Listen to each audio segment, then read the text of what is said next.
ॐ अज्ञानतिमिरन्धस्य ज्ञानाञ्जनशलाकया चक्षुरुन्मिलितं येन तस्मै श्रीगुरुवे नमः।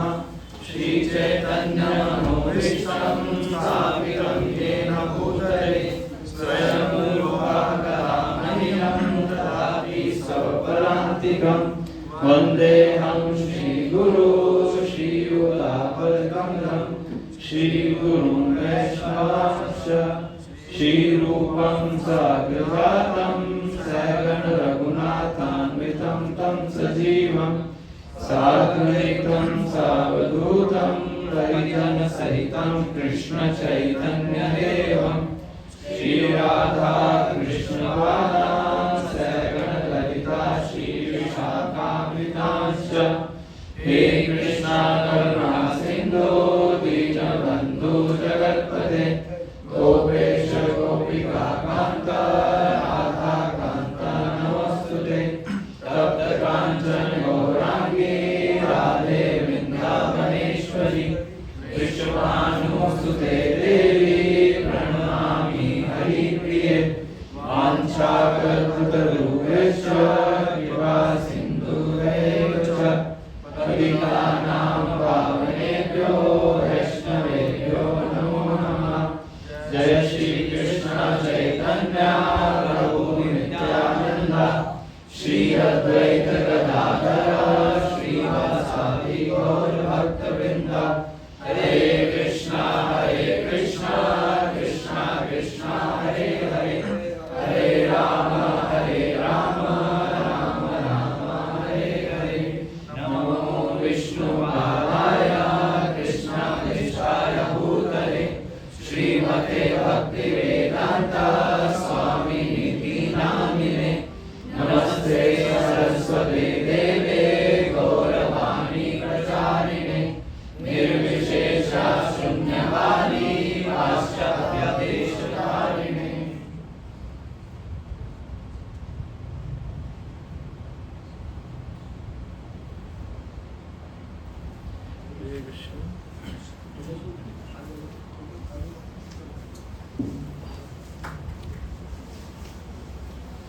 हरे कृष्ण। आप सब भक्तों का हार्दिक स्वागत है।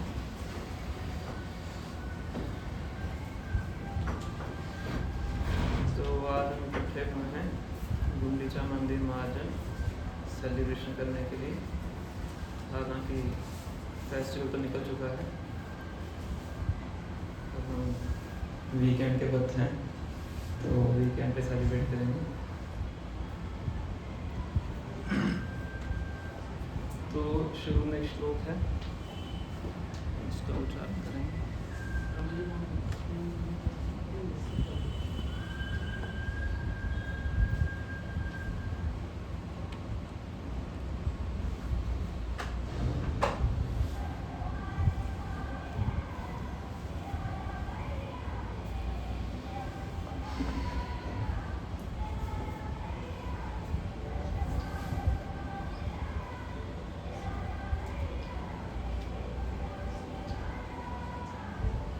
कृष्ण भावनामृत आंदोलन में बहुत से उत्सव हैं। ये सफाई का उत्सव है। इससे पहले एक दंड महोत्सव भी मनाया था। कौन सा है दंड उत्सव? कौन सा है दंड उत्सव? पनिशमेंट फेस्टिवल, पानी अड्डे चिड़ा दिवस, उसको दंड उत्सव बोलते हैं। और ये कौन सा है? मार्जन उत्सव, सफाई का उत्सव। तो विचित्र प्रकार के उत्सव हैं भक्ति के अंदर। तो ये श्लोक है मध्य लीला चैप्टर नंबर 12 वर्स नंबर 1। इस चैप्टर का नाम है क्लीनिंग ऑफ गुंडीचा टेम्पल। तो श्रीला कृष्णदास कविराज गोस्वामी की शैली है, कोई भी चैप्टर प्रारंभ करते हैं उस चैप्टर की समरी में एक संस्कृत में श्लोक देते हैं। अगर उसको बंगाली में प्यार आते हैं तो पहला श्लोक होता है संस्कृत में होता है, उस पूरे चैप्टर का सार होता है। तो इसको उच्चारण करें, फिर आगे की चर्चा करें। हरे कृष्णा प्रभु जी, सॉरी मैं बीच में बोल रही, आप दिख नहीं रहे हैं प्रभु। श्रीगुण्डिचामन्दिरमात्मविन्दे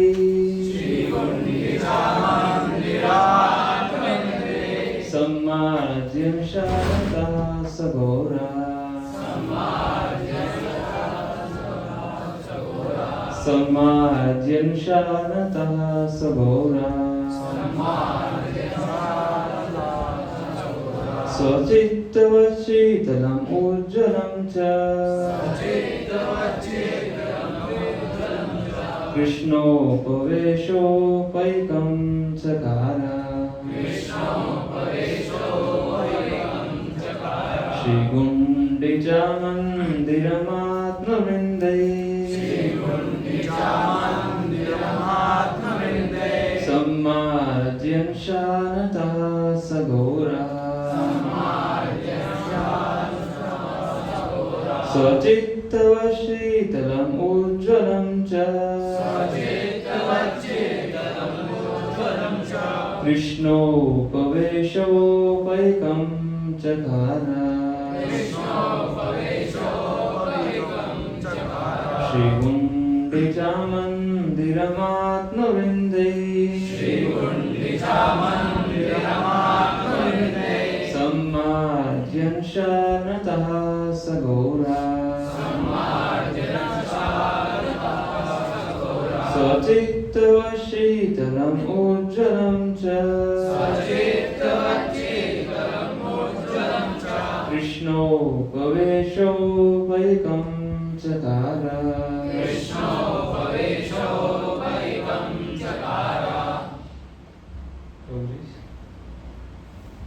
श्रीगुण्डिचामन्दिरमात्मवृन्दै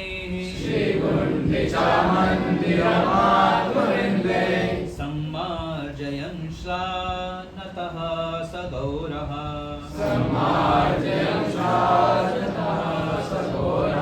स्वचित्तवच्शीतलम् उज्ज्वलं च कृष्णोपवेशोपैकं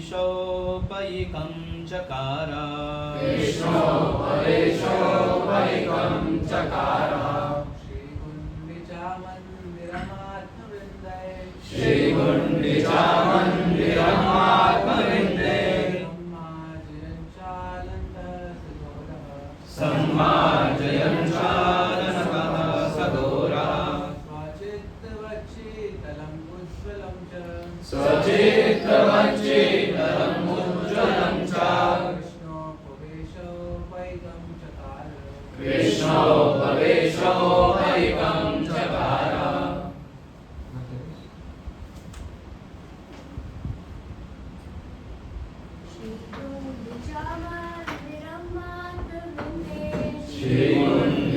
श्रीगुण्डिचामन्दिरमात्मवृन्दै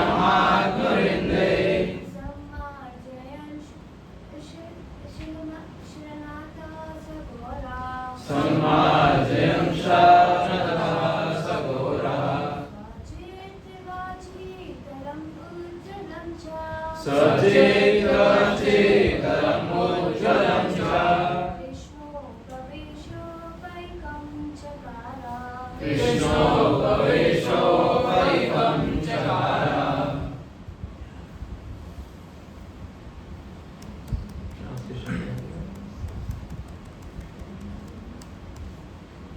Sri Chaitanya Mahaprabhu washed and cleansed the Gundicha temple with his devotees and associates. In this way, he made it as cool and bright as his own heart, and thus he made the temple a befitting place for Lord Krishna to sit. वो chapter का सार इस श्लोक में बताया कि चैतन्य महाप्रभु ने अपने भक्तों और अनुयायियों के साथ गुंडीचा मंदिर को साफ और स्वच्छ किया। इस तरह से उन्होंने उसको अपने हृदय की तरह बहुत ही उज्जवल और स्वच्छ बनाया और उस मंदिर को एक योग्य स्थान बनाया जहाँ पे आके भगवान श्री कृष्ण बैठ सकते हैं। तो जैसा सबको पता है कि जगन्नाथ रथ यात्रा का उत्सव अभी गया है, चल ही रहा है, 9 दिन तक चलेगा ये पूरा उत्सव। तो जो जगन्नाथ मंदिर है उसको द्वारका ही बोला जाता है वैकुंठ भी बोला जाता है, कि ऐश्वर्य का प्रतीक है। और जो गुंडीचा मंदिर है उसको सुंदराचल या वृंदावन बोलते हैं। तो रथ यात्रा का अर्थ क्या है कि भगवान श्री कृष्ण द्वारका से कहाँ जा रहे हैं? वृंदावन जा रहे हैं। तो गुंडीचा मंदिर वृंदावन का प्रतीक है। तो रथ यात्रा से एक दिन पहले श्री चैतन्य महाप्रभु ये फेस्टिवल प्रारंभ करते हैं। सफाई तो पहले भी होती होगी चैतन्य महाप्रभु के शुरू करने से पहले, पर स्पेसिफिकली श्री चैतन्य महाप्रभु इसको अपने भक्तों के साथ क्लीनिंग करके इस फेस्टिवल का प्रारंभ करते हैं। तो एक दिन पहले भी भगवान ने आना है नेक्स्ट डे, तो एक दिन पहले पूरे मंदिर की सब भक्त मिलकर क्या करते हैं? सफाई करते हैं। तो इसलिए उस फेस्टिवल का नाम पड़ जाता है गुंडीचा मंदिर मार्जन। मार्जन का मतलब होता है क्लीनिंग। क्लीनिंग साधारण शब्द है, मार्जन मतलब डीप क्लीनिंग। तो डीप क्लीनिंग का अर्थ क्या है, कैसे चेतो दर्पण मार्जन से संबंधित है, उसकी हम चर्चा करेंगे। इसलिए स्वयं श्री चैतन्य महाप्रभु इसको प्रारंभ करते हैं, क्योंकि भगवान वहाँ पे आने वाले हैं। गुंडीचा मंदिर का नाम गुंडीचा मंदिर क्यों है?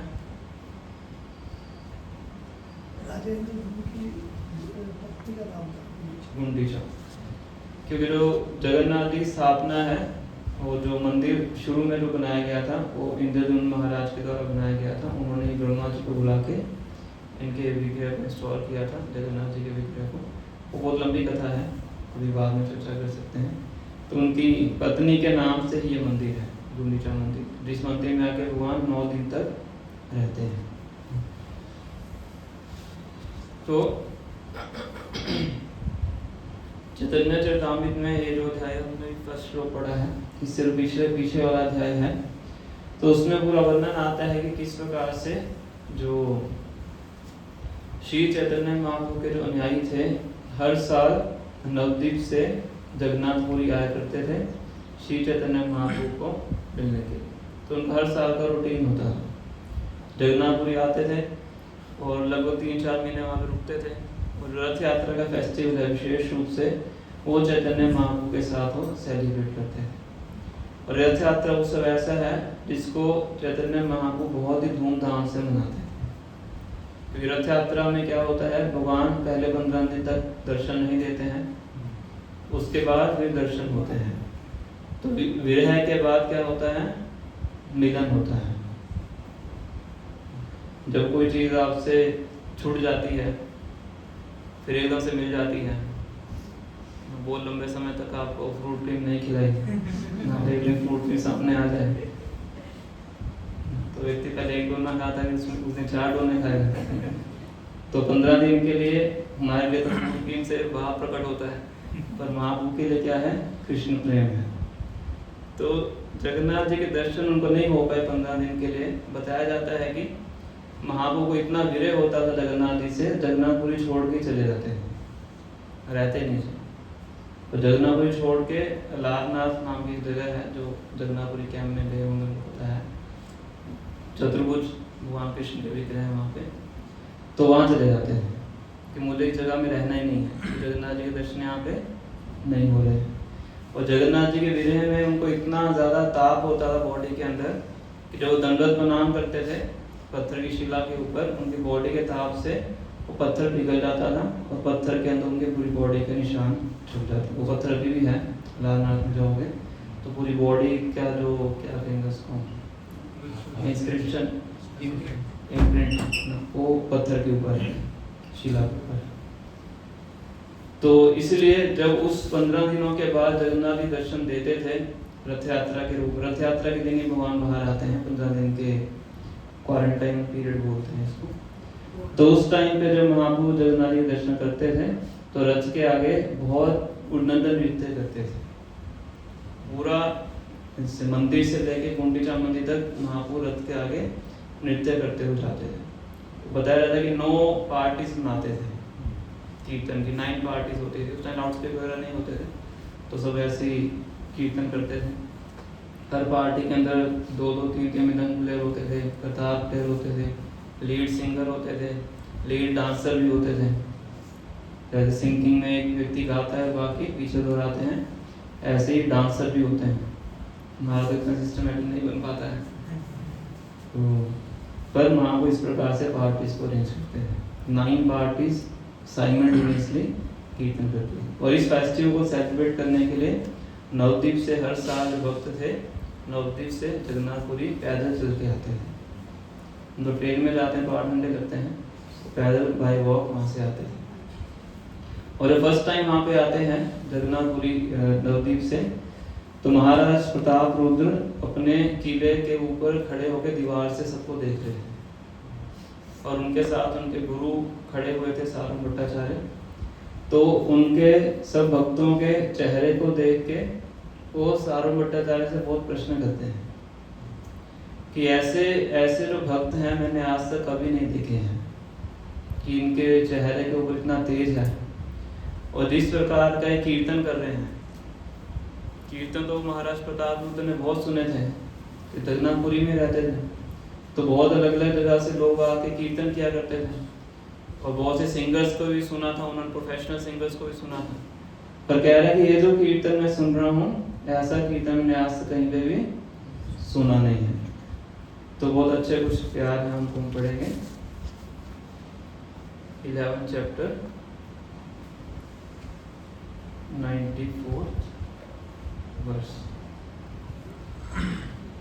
प्रभुपाद तात्पर्य में बहुत महत्वपूर्ण पॉइंट्स बताते हैं, 3-4 प्यार हम पढ़ेंगे।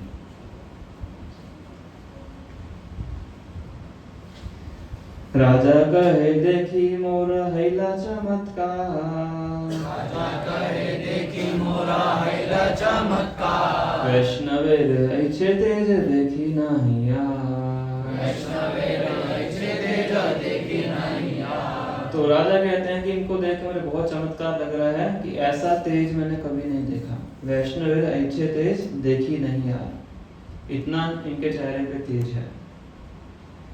कोटि सूर्य सम सब उज्ज्वल वरन, कोटि सूर्य सम सब उज्ज्वल वरन, कबू नहीं सुनिए मधुर कीर्तन, कबू नहीं सुनिए मधुर कीर्तन। तो इनके तेज को देख के ऐसा लग रहा है जैसे करोड़ों सूर्य एक टाइम पे उदय हो गए हों, और कबू नहीं सुनिए मधुर कीर्तन, आज तक मैंने कभी भी ऐसा मधुर कीर्तन नहीं सुना है।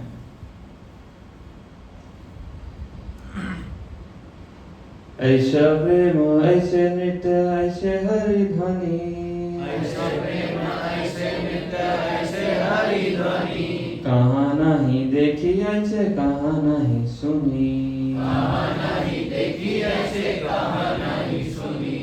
ऐसा प्रेम ऐसा नृत्य और ऐसी हरि ध्वनि मैंने ना तो कहीं देखी है और ना ही कहीं सुनी है। कौन कह रहे हैं? राजा महाराजा प्रताप रुद्र कह रहे हैं, जो कि बहुत लोगों को सुन चुके हैं, और इस तरह से चैतन्य महाप्रभु के अनुयायियों के बारे में बोल रहे हैं।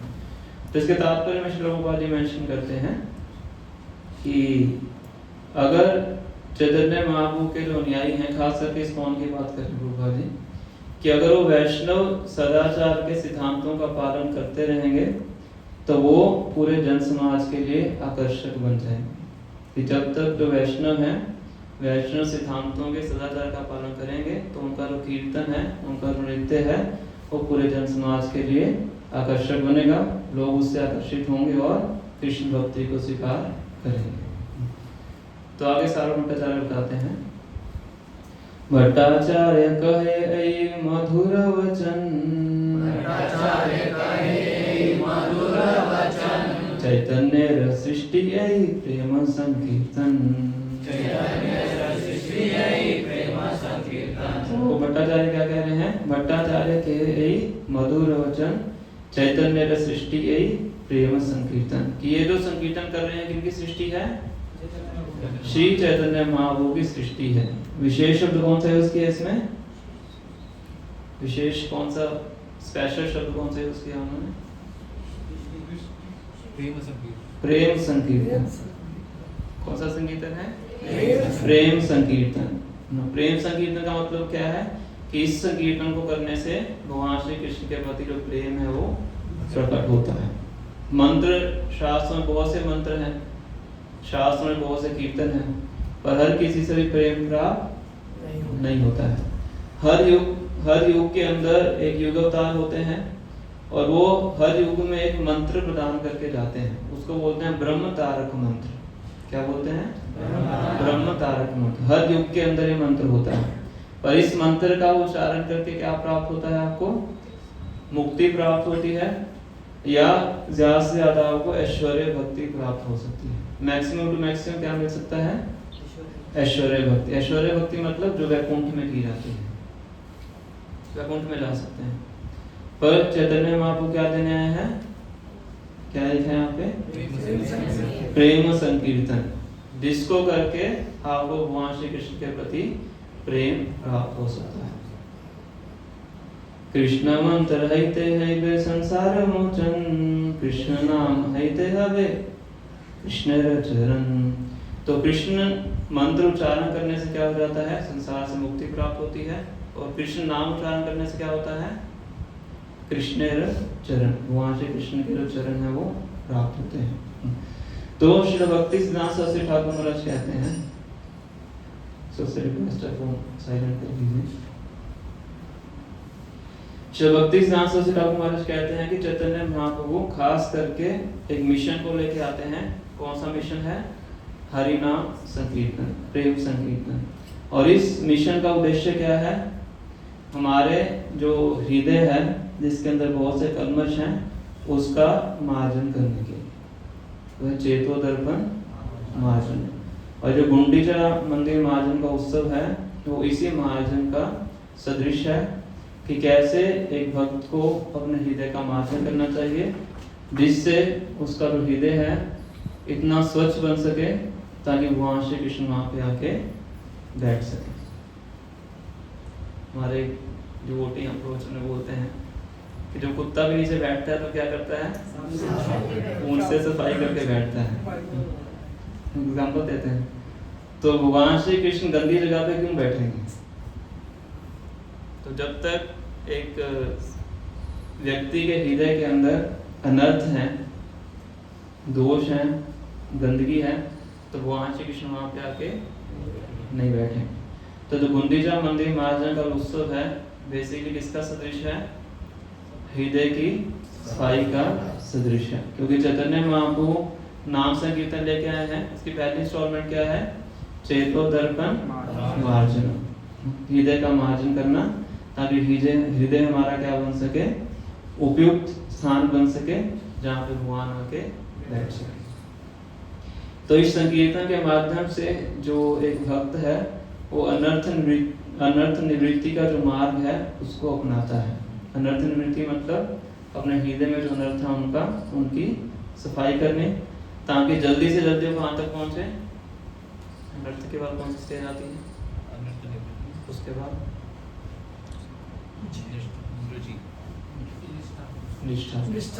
निष्ठा, रुचि, आसक्ति भाव, ताकि जल्दी से जल्दी अनर्थ निवृत्ति को पार करे और आगे बढ़े। इन 9 स्टेजेस में सबसे मुश्किल स्टेज कौन सी है? अनर्थ निवृत्ति। मार्जन करने के लिए घिसना पड़ता है। घिसना मतलब परिश्रम करना। तो अनर्थ निवृत्ति परिश्रम की स्टेज है। तो इसीलिए श्री चैतन्य महाप्रभु ये जो गुंडीचा मंदिर मार्जन उत्सव है उसके माध्यम से सिखा रहे हैं कि कैसे हम हृदय की सफाई करनी है। एक बार की घटना है, श्रील प्रभुपाद जी ने ऑस्ट्रेलिया में भक्तों को बोला कि आप रथ यात्रा उत्सव ऑर्गेनाइज करो। तो उन्होंने बहुत प्रयास किया पर उनको कुछ परमिशन वगैरह नहीं मिल पा रही थी। तो उन्हें प्रभुपाद जी बोला कि परमिशन नहीं मिल रही है। प्रभुपाद ने फिर लिखा कि और ज़्यादा प्रयास करो। प्रभुपाद जी जल्दी हार नहीं मानते थे। तो भक्तों ने क्या किया, ऑस्ट्रेलिया में अलग अलग जगहों पे संकीर्तन करना शुरू कर दिया।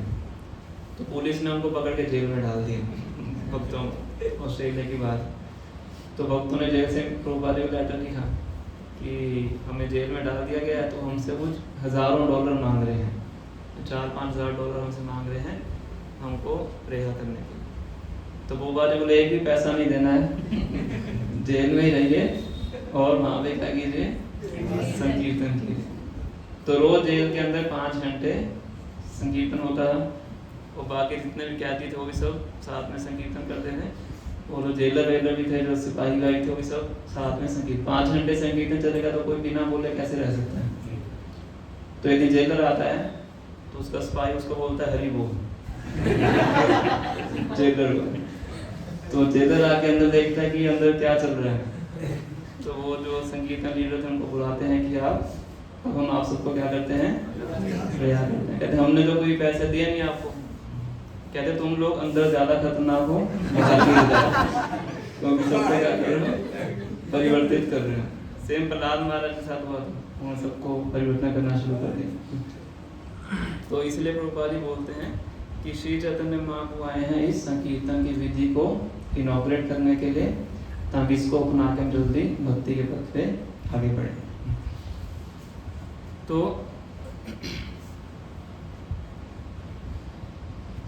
दो महत्वपूर्ण चीजें बताई जाती हैं।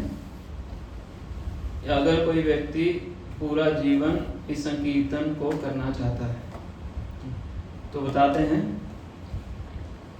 पहला है कि एक जो भक्त है उसको हमेशा होपफुल को हिंदी में क्या बोलेंगे, आशावादी होना चाहिए।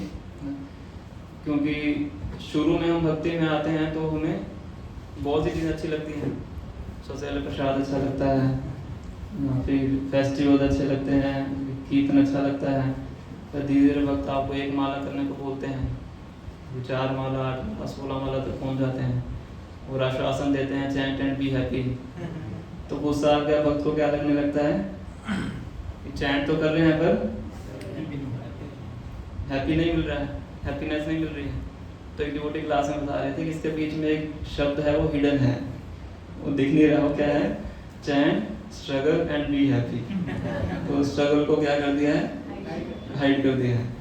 तो स्ट्रगल क्या है, वो जब एक भक्त हरि नाम लेने का प्रयास करता है तो कई बार जो भक्त हैं वो उम्मीद छोड़ देते हैं, हमारा तो सबका उद्धार हो सकता है, पर मैं क्या हूँ, एक्सेप्शन हूँ, मेरा उद्धार नहीं हो सकता है। पर चैतन्य महाप्रभु शिक्षाष्टम में प्रथम श्लोक के अंदर ही 7 हरि नाम की क्वालिटीज का वर्णन करते हैं। तो मैं सबसे पहले क्या बोलते हैं, चेतो दर्पण मार्जन। तो इससे बल दे के बोलते हैं ताकि भक्त को उससे आशा मिल सके कि अगर वो इस संकीर्तन के माध्यम से हरि नाम का जप कर रहा है तो निश्चित रूप से उसको क्या होने वाला है, चेतो दर्पण मार्जन उसको प्राप्त होने वाला है। तो फर्स्ट है वो, और सेकंड है डिटर्मिनेशन, दृढ़ता के साथ उसको लगे रहना चाहिए। और थर्ड पॉइंट है कि ये समझना कि इसको मैं अकेले नहीं कर सकता हूँ, I can not do it alone. एकाकी अमार नाही पाए बर हरि नाम संकीर्तन, कि अकेले मेरे अंदर कोई भी बल नहीं है इसको करने के लिए।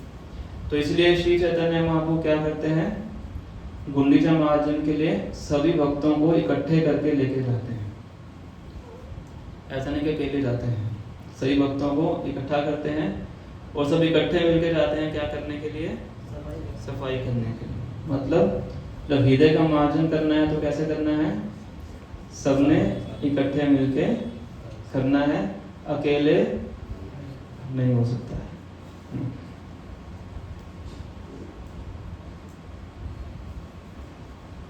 क्योंकि भक्तों के बीच में कुछ ना कुछ चलता रहता है, तो हो सकता है कई बार किसी के मन में ये विचार आ जाए कि मैं अकेला ही कर लेता हूँ, सारे लेक्चर यूट्यूब पे अवेलेबल हैं, तो अपना घर में बैठ के आराम से माला करेंगे। मध्य में केवल 2 ही लोग बढ़िया हैं, कौन से, 2 लोग बढ़िया मंदिर में, गौर निताई, कुछ भी करते रहो, चुपचाप खड़े रहते हैं, कोई फीडबैक नहीं देते हैं, कोई इवैल्यूएशन नहीं देते हैं, जो खिलाओ खा लेते हैं, जो पहनाओ पहन लेते हैं, दोनों हाथ अपने ऊपर करके रखते हैं। और जो भक्त हैं वो क्या देते हैं, फीडबैक भी देते हैं, करेक्शंस भी देते हैं, इवैल्यूएशन भी देते हैं। तो इन दोनों को हम घर में जाके रख लेते हैं और घर में बैठ के भक्ति करते हैं। पर प्रभुपाद जी कहते हैं कि ऐसा संभव नहीं है। तो थर्ड पॉइंट इसलिए बताते हैं कि हमें क्या करना है इस संकीर्तन को, पहले तो आशावादी होना है, सेकंड दृढ़ता के साथ करना है, और थर्ड अकेले नहीं सबके साथ में करना है।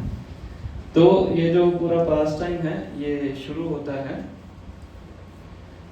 जब चैतन्य महाप्रभु अपने जहाँ पे रहते थे वहाँ पे जो मंदिर के जो अध्यक्ष थे जगन्नाथ मंदिर के, उनको बुलाते हैं, सारू भट्टाचार्य को बुलाते हैं, काशी मिश्र को बुलाते हैं और उनसे आज्ञा मांगते हैं, परमिशन लेते हैं कि मैं गुंडीचा मंदिर की सफाई करना चाहता हूँ। तो इसमें सबसे पहले सीखने की चीज़ क्या है कि हमें जो सेवा है भगवान की उसके लिए भिक्षा मांगनी चाहिए, क्योंकि भगवान की जो सेवा है बहुत ही मूल्यवान है। इस पूरे प्रसंग में कैसे सेवा का भाव होना चाहिए, बहुत से इसके अंदर हमें जो संदेश हैं प्राप्त होंगे। अब चैतन्य महाप्रभु स्वयं भगवान है, और जब चैतन्य महाप्रभु जगन्नाथपुरी में रह रहे थे, महाराज प्रताप रुद्र बहुत प्रयास कर रहे थे उनसे एक मीटिंग करने के लिए। कौन? राजा, पूरी उड़ीसा के राजा थे। वो इतने उत्सुक थे कि किसी तरह से मुझे क्या हो जाए, एक मीटिंग हो जाए चैतन्य महाप्रभु के साथ। और चैतन्य महाप्रभु उनसे मिलना नहीं चाहते थे, क्योंकि सन्यासी थे, सन्यासी को राजा से स्त्री से नहीं मिलना चाहिए, तो इसलिए महाप्रभु उनसे मिल नहीं रहे थे। तो महाप्रभु अगर सीधा जाके सफाई कर भी लेते तो उनको कौन रोकने वाला है? पहली बात तो भगवान है, ऊपर से सन्यासी भी हैं, सन्यासी वैसे 8 वर्णाश्रम में सबका गुरु माना जाता है, ऊपर से इतने इन्फ्लुएंशियल हैं, और फिर भी क्या कर रहे हैं? परमिशन मांग रहे हैं। क्या करने के लिए? सफाई करने के लिए। और सुपरिटेंडेंट बोलते हैं कि ये, हालांकि ये तो आपके करने के योग्य चीज नहीं है, हम सब करते ही हैं, हर साल हम कर लेंगे, तो फिर भी अगर आपकी इच्छा है तो हम इसके लिए अरेंजमेंट करेंगे, क्योंकि मुझे राजा ने आदेश दिया हुआ है कि जो भी महाप्रभु बोले आपको जल्दी से जल्दी उस कार्य को निष्पादित करना है। तो इस संदर्भ में ये समझना चाहिए कि भगवान की जो सेवा है वो बहुत ही सौभाग्य से प्राप्त होती है। चैतन्य महाप्रभु ये दिखा रहे हैं, बहुत से लोग हैं संसार के अंदर जिनको भगवान की सेवा का मौका प्राप्त नहीं होता है। बहुत जन्मों की जो सुकृति फलीभूत होती है तब उसको भगवान की सेवा करने के लिए कुछ अवसर प्राप्त होता है। तो इसलिए बताया जाता है कि भक्ति के अंदर हमारा जो मुख्य धन है वो क्या है? सेवा है। सेवा ही हमारी पहचान है। जैसे श्यामानंद पंडित जब निकुंज में झाड़ू लगाया करते थे, तो जीव गोस्वामी ये सेवा देते हैं कि रोज क्या करना है, निकुंज में आपको झाड़ू लगाना है। तो एक दिन झाड़ू लगाते लगाते क्या मिल जाता है उनको? राधा रानी का नूपुर उनको प्राप्त होता है।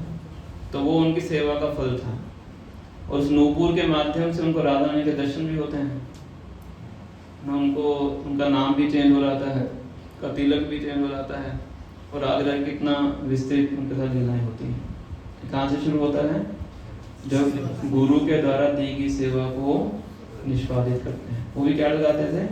झाड़ू लगाते थे। कहाँ पे? निकुंज में। तो इस तरह से श्री चैतन्य महाप्रभु से सेवा मांगते हैं। अब हम जाएंगे चैप्टर नंबर 12 पे, जहाँ से लीला शुरू होती है। Chapter number 12 verse number 79।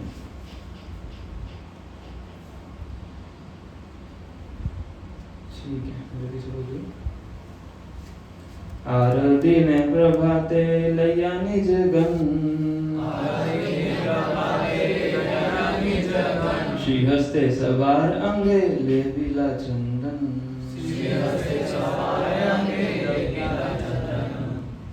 Shri हस्ते दिला सवार एक एक मार्जनी, सब गान लैया प्रभु चलिला अपनी।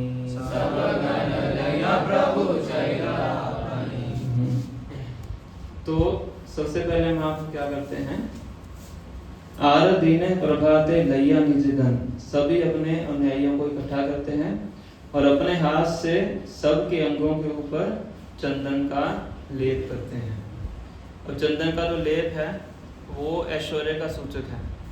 पहले राजा महाराजा ये सब किया करते थे, भगवान अपनी बॉडी को पूरे चंदन से डेकोरेशन किया करते थे, आज भी करते हैं, चंदन यात्रा मनाई जाती है। तो चंदन का लेप करने का मतलब क्या है कि अभी जो हम कार्य करने जा रहे हैं वो एक दिव्य कार्य है, तो उस कार्य को करने से पहले अपने शरीर को हमें क्या करना चाहिए, डेकोरेट करना चाहिए। अब ऐसा नहीं सफाई करके आ रहे हैं तो निकर पहन के आएंगे तो कपड़े गंदे ही होंगे, तो पहले गंदे कपड़े डाल के आते हैं। तो महाबू क्या कह रहे हैं, श्री हस्ते सवार अंगे लेपीला चंदन। तो चंदन लगाने की आवश्यकता है, पसीना आएगा चंदन बह जाएगा, सफाई करने के बाद नहाने के बाद चंदन लगाएंगे। तो कब लगा रहे हैं, सेवा से पहले। कई बार आपने शायद नोट भी किया होगा कि जब भगवान का अभिषेक किया जाता है तो कई बार सन्यासी लोग अभिषेक करने आते हैं तो गले में कई बार रस्सी पवित्र डालते हैं, और कुछ सन्यासी गले में सोने की चेन भी डालते हैं और सोने की अंगूठी भी डालते हैं। नोटिस किया किसने? सन्यासी कैसे सोने की अंगूठी डालेंगे? और क्यों है? क्योंकि भगवान की सेवा करने जा रहे हैं। जगन्नाथपुरी में आप जाएंगे तो पंडे हैं वो मोटी मोटी चेन पहन के रखते हैं, वो पूरा संगली होते हैं लेकिन मोटी मोटी चेन गले में डाल के रखते हैं सोने की। क्यों? क्योंकि भगवान की सेवा करने जा रहे हैं तो ऐश्वर्य के साथ सेवा करनी चाहिए, बहुत ही दृष्टि से नहीं देखना चाहिए। हम थोड़ा मैनेजमेंट लगा देते हैं अपना, कैंप में जाएंगे तो 8-9 घंटे ट्रेन में बैठना है तो अपना साधारण कपड़े पहन के जाएंगे, लोअर पहन के जाएंगे, ट्रेन में तो बैठना है। पर जब सेवा करने जाते हैं तो कैसे जाना चाहिए कि भगवान की सेवा के लिए जा रहे हैं। कोई प्रेसिडेंट से मिलने जाता है निकर डाल के जाता है, बरमूदा डाल के जाएंगे, कैसे जाएंगे प्रेसिडेंट से मिलने? साथ सवर के जाएंगे, फॉर्मल्स पहनेंगे, बिल्कुल अच्छे से सब कुछ तैयारी, आपको बताएंगे वो कैसे कलर के कपड़े पहन के आएंगे, सब कुछ बताते हैं। तो एक छोटे से प्रांत का कोई मुख्य व्यक्ति है, उससे मिलने के लिए आपको ड्रेस कोड फॉलो करना पड़ता है। तो पूरे ब्रह्मांड का जो मुख्य व्यक्ति है उसके लिए कोई ड्रेस कोड नहीं है। तो ये महाप्रभु इस लीला से इसको प्रकट कर रहे हैं कि सभी कैसे जा रहे हैं, चंदन का लेप करके जा रहे हैं। श्री हस्ते लीला सवार एक एक मार्जने सब गण लिया प्रभु चलीला अपन। तो सबके हाथ में एक एक झाड़ू पकड़ा दिया, झाड़ू पकड़ के सब जा रहे हैं, सब गण लिया, सभी गणों को साथ में लेके महाप्रभु जा रहे हैं। जैसे पहले बताया था कि जो संकीर्तन का चेतोतत्व मार्जन है वो कैसे करना है, सबके साथ करना है, अकेले चेतोतत्व मार्जन नहीं होता। तो इस तरह से लीला प्रारंभ होती है। फिर आगे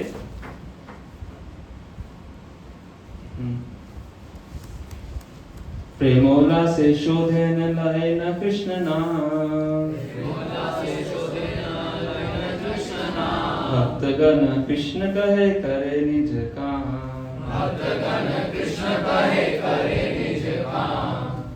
तो सभी सेवा में जुड़ते हैं। सेवा की 2 क्वालिटीज बताई गई हैं यहाँ पे।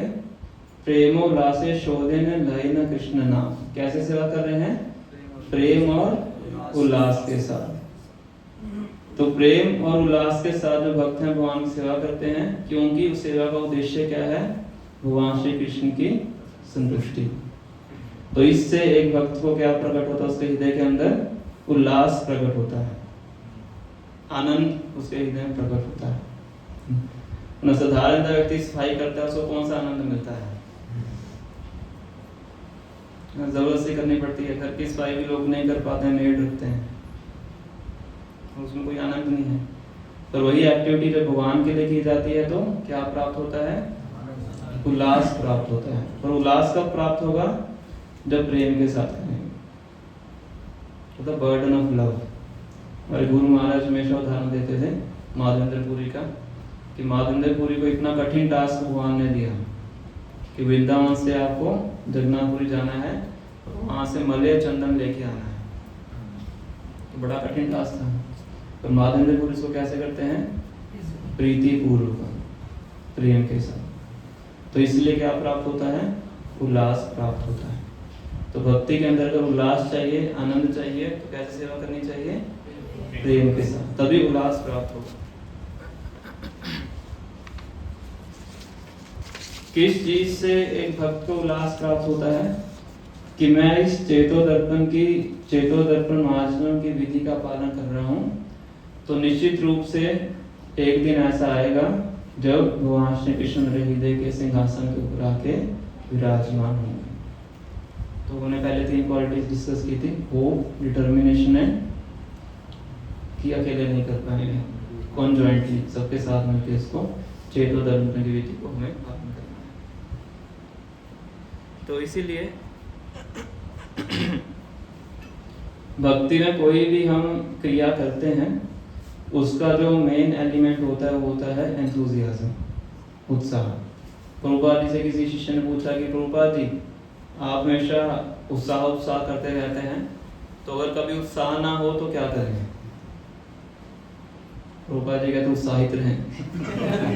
कहते उत्साह नहीं मिल पा रहा तो क्या करें? तो उत्साहित रहें। somehow other you have to be enthusiastic। Prabhupada ji ऐसा बोले। उत्साह नहीं भी है तो क्या करें? फिर भी उत्साहित रहें, कि उत्साहित होने से ही हमें ये प्रेम और उल्लास प्राप्त होता है। हो सकता है कि हम कोई सेवा कर रहे हैं, उस सेवा को प्राप्त करने का हमारे अंदर वो स्किल नहीं है। हो सकता है वो सेवा जो मिली है उस सेवा को करने का हमारा स्वभाव नहीं है, स्वभाव भी नहीं है, टैलेंट भी नहीं है, स्किल भी नहीं है, इच्छा भी नहीं है, और फिर भी उसको कैसे करना चाहिए?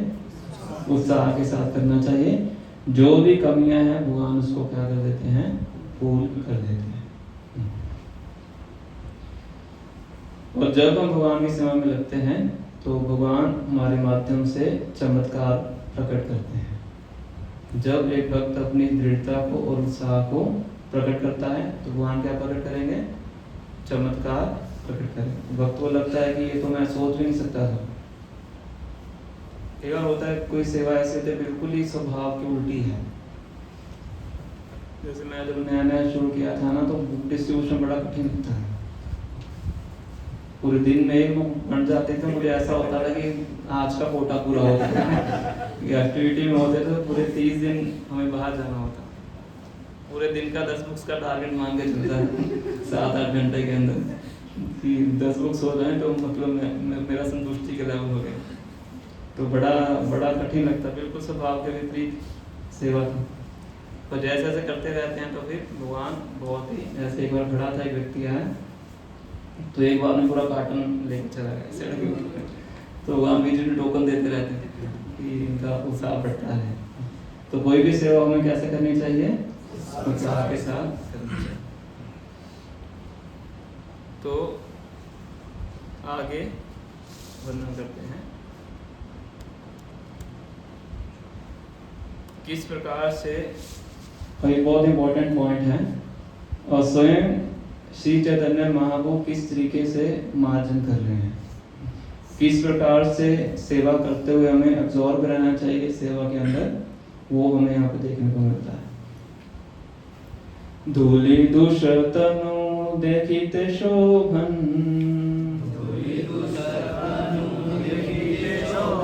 कहाँ कहाँ अश्रु जले करे समर्जन,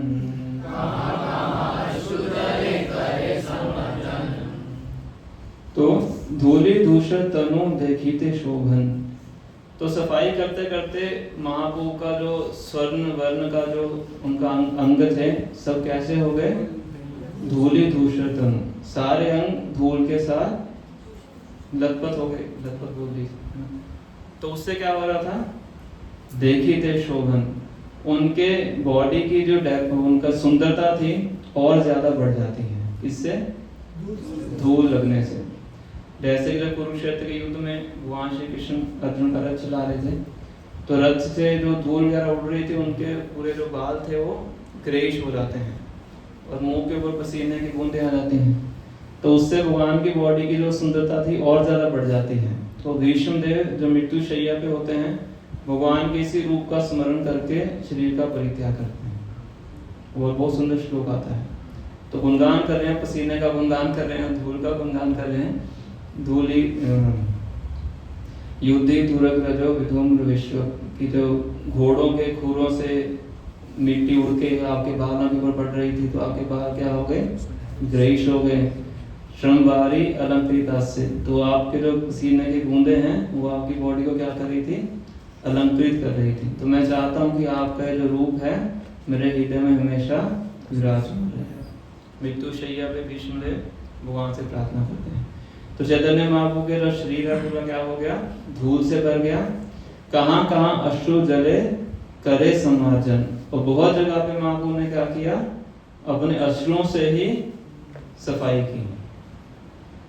मतलब आंखों से जो आंसू गिर रहे हैं उसी से पोछे को भिगोया और उसी से सफाई की। कहाँ कहाँ अश्रु जले करे समार्जन, क्योंकि जब महाप्रभु सेवा कर रहे हैं तो कौन से भाव में है, पूरी सेवा करते हुए भगवान का स्मरण कर रहे हैं। जैसे पहले श्लोक पढ़ा था हमने कि कृष्ण नाम उच्चारण कर रहे हैं। अब इतना भगवान का स्मरण कर रहे हैं कि उनकी आंखों से जो आंसू है वो बहे जा रहे हैं। अब किस चीज का स्मरण कर रहे हैं कि उनकी आंखों से आंसू बह रहे हैं, भगवान से विरह का कौन सा विरह, विप्रलंब भाव। तो इसको हम समझने के लिए एक श्लोक उच्चारण करेंगे चैतन्य चेता में, मध्य लीला 13 चैप्टर श्लोक नंबर 143, 13.143।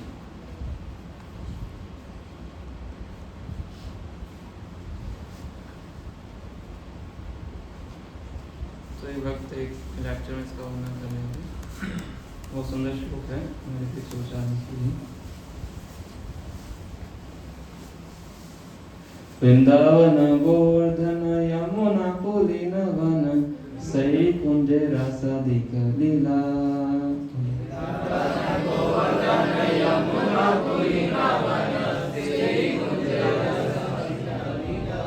सई व्रज व्रज जन माता पिता बंधुगण बड़ा चित्र के बने पाश लीला। माता पिता बंधुगण बड़ा चित्र के बने पाश लीला।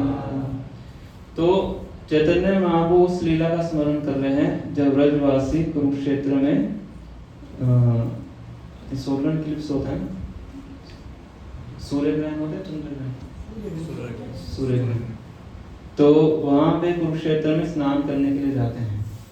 तो उस टाइम पे 100 वर्ष बीत चुके होते हैं भगवान श्री कृष्ण को वृंदावन से मथुरा द्वारका गए हो। तो जब वहां पे पहुंचते हैं ब्रजवासी तो क्या देखते हैं कि वहां पे जो यदुवंश के जो सदस्य हैं वो भी सब आए हुए हैं। तो 100 वर्षों के बाद भगवान श्री कृष्ण का दर्शन करते हैं। राधा रानी भी हैं, गोपियां भी हैं, नंद महाराज भी हैं, यशोदा माता सब हैं। तो 100 साल के बाद जब भगवान का दर्शन किया तो आप सोच सकते हो कैसे उनके अंदर जो भाव है वो उत्पन्न होंगे। 100 सालों से विरह की अग्नि में तप रहे हैं। पर अब दर्शन तो किए, प्रसाद में क्या देखा उन्होंने कि भगवान श्री कृष्ण भी राजसिक वेश में है। वृंदावन में तो भगवान कभी जूता नहीं पहनते थे, नंगे पांव चलते थे, इसलिए ब्रज की धरती पे बुरे चिन्ह बनते थे। और यहाँ पे क्या डाला हुआ है, पूरे मुकुट डाला हुआ है, सोने की चप्पल डाली हुई है, जूते डाले हुए हैं, कवच डाला हुआ है, साथ में बॉडीगार्ड्स भी हैं, रथ भी है, सब कुछ पूरा ऐश्वर्य है। तो जो गोपीगण है खास करके उनसे उनको ये डाइजेस्ट नहीं होता है। तो उनको भगवान में और अपने बीच में क्या नजर आता है, ये ऐश्वर्य नजर आता है। ऐश्वर्य क्या है, अभी प्रेम के बीच में बाधा है। जो घनिष्ठता है वो ऐश्वर्य के साथ नहीं हो सकती है। ऐश्वर्य के साथ फॉर्मेलिटी होती है या फॉर्मल बिहेवियर होता है, घनिष्ठता नहीं होती है। तो उस दृश्य को देख के जो ब्रजवासी हैं वो भगवान श्री कृष्ण को द्वारका से मतलब कुरुक्षेत्र से खींच के कहाँ ले जाना चाहते हैं, ब्रज में ले जाना चाहते हैं। तो उस वही जो भाव है वो रथ यात्रा का भाव है। तो जब महाप्रभु रथ के आगे नृत्य किया करते थे तो इसी भाव के साथ नृत्य करते थे। तो गुंडीचा मंदिर की सफाई कर रहे हैं तो कौन सा भाव, यही भाव प्रकट कर रहे हैं। क्या भाव यहाँ पे जो राधा रानी का क्या भाव है, क्या कह रही है राधा रानी, वृंदावन गोवर्धन यमुना पुलीन वन सई कुंजे रासादिक लीला सई व्रजेर व्रज जन माता पिता बंधुगण बड़ा चित्र की हमने पाश्रिका। कितनी हैरानी की बात है, बड़ा चित्र मतलब बहुत ही हैरानी की बात है कि तुम कैसे भूल गए, केवल काशीला कैसे भूल गए, किसको? वृंदावन को, गोवर्धन को, यमुना के तटों को कैसे भूल गए? तो यमुना के तटों को तो भूल गए, जो निकुंज में आपने माया लीला की है, खासकर जो रास लीला की है, उसको कैसे भूल गए? सही कुंज रास आदि के लिए, रास आदि जो लीलाएं की हैं उनको कैसे भूल गए? ठीक है, रास लीला कोई भूल गए, पर जो व्रज के व्रज जन हैं, आपके ग्वाल वाले हैं, उनको ही भूल गए। तो ये सब तो मान लिया कि गोपियों को भूल गए, यमुना को भूल गए, गोवर्धन को भूल गए, उन्हें माता पिता को ही भूल गए। सही व्रज जन माता पिता बंधुगण, माता पिता को भूल गए, अपने सब बंधुओं को भूल गए। बड़ा चित्र केवल पाशुर, कितनी हैरानी की बात है, सब कुछ भूल गए। जब से ऐश्वर्य मिला है द्वारका के अंदर, तो वृंदावन को सब भूल गए। तो इस भाव को अंगीकार करके श्री चैतन्य महाप्रभु क्या कर रहे हैं? ये अश्रु बहा रहे हैं, और उन अश्रुओं से ही क्या कर रहे हैं? अपना सफाई कर रहे हैं, पोछा मार रहे हैं।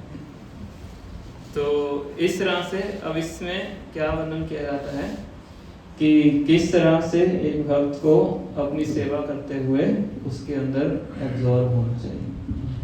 सेवा का उद्देश्य क्या है? बहुत सी सेवाएं करते हैं, क्या होते? हर सेवा का उद्देश्य क्या है?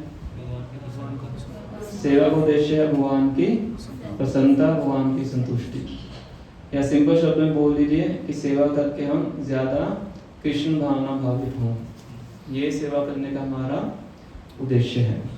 तो सेवा करते करते हमें अपने विचारों को, अपनी चेतना को चेक करना चाहिए। क्या मेरे विचार अभी भौतिक विचारों में ही लिप्त हैं, या फिर जो मेरे विचार हैं अभी अध्यात्म विचारों में लिप्त हैं? अगर सेवा करते हुए हमारे जो विचार हैं बहुत ही चेतना से युक्त हैं, तो सेवा को करने के बाद कभी भी प्रेम और उल्लास प्रकट नहीं हो सकता है, क्योंकि हमारे विचार क्या हैं? भौतिक विचार क्या क्या हो सकते हैं सेवा करते हुए?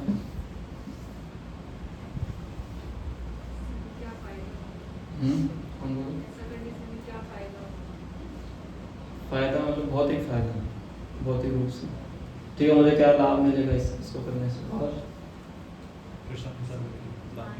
प्रशंसा मिलेगी कि नहीं? और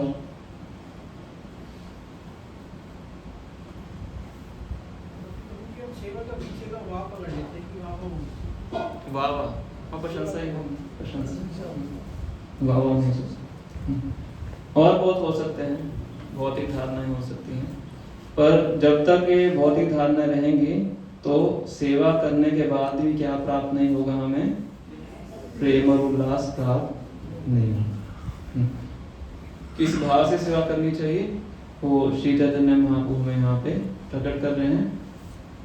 और जब हम एब्जॉर्प्शन के साथ सेवा करते हैं तो ये जो छह विकार बताए जाते हैं, काम, क्रोध, लोभ, मोह, मद, मत्सर्य, उनसे हम बहुत ही सरलता से ऊपर उठ जाते हैं।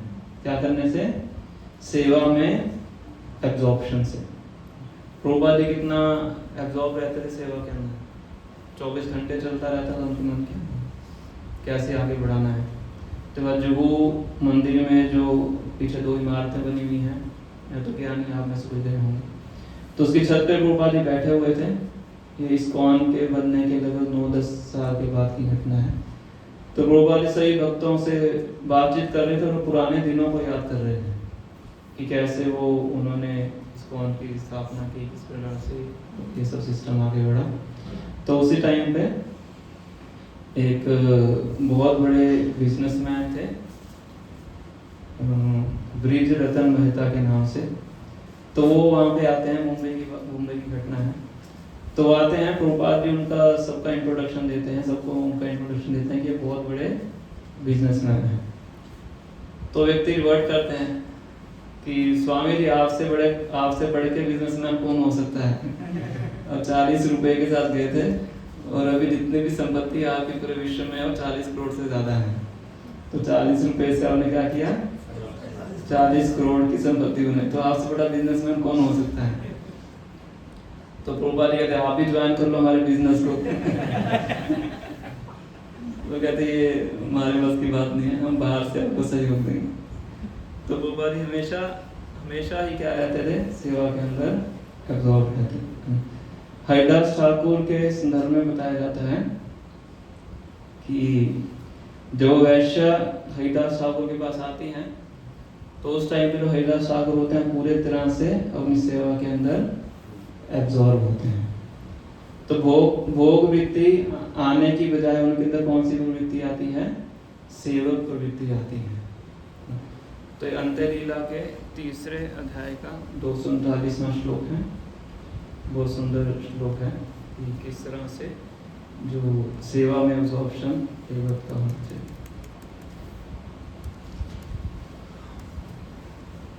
चैतन्य चेतावनी बहुत मधुर ग्रंथ है क्योंकि तो बंगाली लैंग्वेज में लिखा हुआ है और बहुत ही इसके अंदर महत्वपूर्ण शिक्षाएं हैं।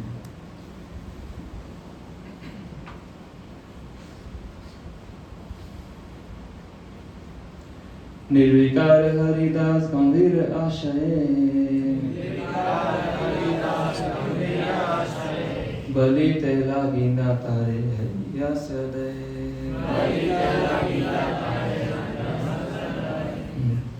निर्विकार हरिदास गंभीर आशय कि जो हरिदास ठाकुर थे पूर्ण रूप से क्या थे? निर्विकार, मतलब जिनमें किसी प्रकार का भी विकार नहीं आता है। और गंभीर आशय, गंभीर आशय को श्री गोपाल जी ट्रांसलेट कर रहे हैं यहाँ पे, वेरी डीप डिटर्मिनेशन, बहुत ही उनकी गहरी दृढ़ता थी। दृढ़ता गहरी क्यों थी? क्योंकि उनका जो इंटेंशन था बहुत ही तीव्र था। इंटेंशन को क्या बोलेंगे हिंदी में?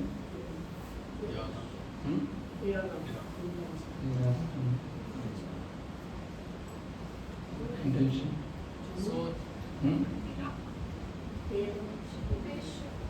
उद्देश्य, उद्देश्य बोल सकते।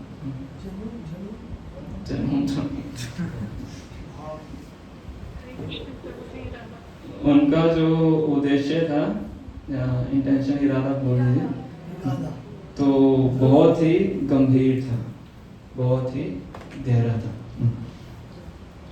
जब उनके पास भोग की अपॉर्चुनिटी आई, भोग करने का अवसर उनको मिला, तो क्या उन्होंने स्मरण किया कि मैं भोगी ना होकर मैं क्या हूँ? सेवक हूँ। तो सेवा के पीछे क्या इंटेंशन रहनी चाहिए? मैं कौन हूँ? मैं दास हूँ, मैं सेवक हूँ। तो ये इंटेंशन का क्लियर था, इसीलिए वर्ड यूज किया गया यहाँ पे। कृष्णदास कविराज गोस्वामी यूज कर रहे हैं गंभीर आशय, बहुत ही उनका जो गहरा डिटर्मिनेशन था, इतना डिटर्मिनेशन था कि वो हिल नहीं पाए, पर उनको हिला दिया। जो उनको दूषित करने आया था वो स्वयं दूषित हो गया। किससे? वादी बोलते थे कृष्णा कॉन्शियस वायरस, तो कृष्णा कॉन्शियस वायरस उनके हृदय में चला गया, इतना गहरा चला गया कि जो आज तक पूरा धन इकट्ठा किया था सब धन को डोनेट कर देते हैं और सब कुछ छोड़ के वहाँ पे 192 माला शुरू करते हैं फर्स्ट डे से। 1 2 4 8 16 तक पहुँचते हैं। पहले दिन से क्या कर रहे हैं? 192 माला। हरिदास से संपर्क हुआ है, पूरा वोल्टेज लग गया एकदम से, इतना बड़ा वोल्टेज लग गया। तो पहले दिन से 192 माला वहीं पे वैष्णवी बन जाते हैं, इतने उच्च कोटि के वैष्णव बन जाते हैं कि लोग दर्शन करने के लिए आते हैं। इससे गंभीर आशय, बलि ते लागियां तारे हरिया सदय, सदय दया की भावना से हरिदास ठाकुर उससे बातचीत। हरिदास ठाकुर चाहते तो बिना बातचीत के उठ के जा भी सकते थे, डिसाइड तो कर ही लिया था उन्होंने कि मुझे इस स्थान को छोड़ के जाना है, और 3 दिन के लिए किस लिए रुकते हैं? उसके प्रति दया की भावना से, सदय बीइंग मर्सीफुल, कृपा की भावना से। क्यों? क्योंकि पूरी तरह से अपनी सेवा के अंदर क्या थे? एब्जॉर्ब थे। तो पहले सेवा खत्म कर लो, उसके बाद आपकी इच्छा को पूरा करें, सेवा खत्म ही नहीं। तो इस तरह से जो एब्जॉर्प्शन है उसका यहाँ पे वर्णन किया गया है।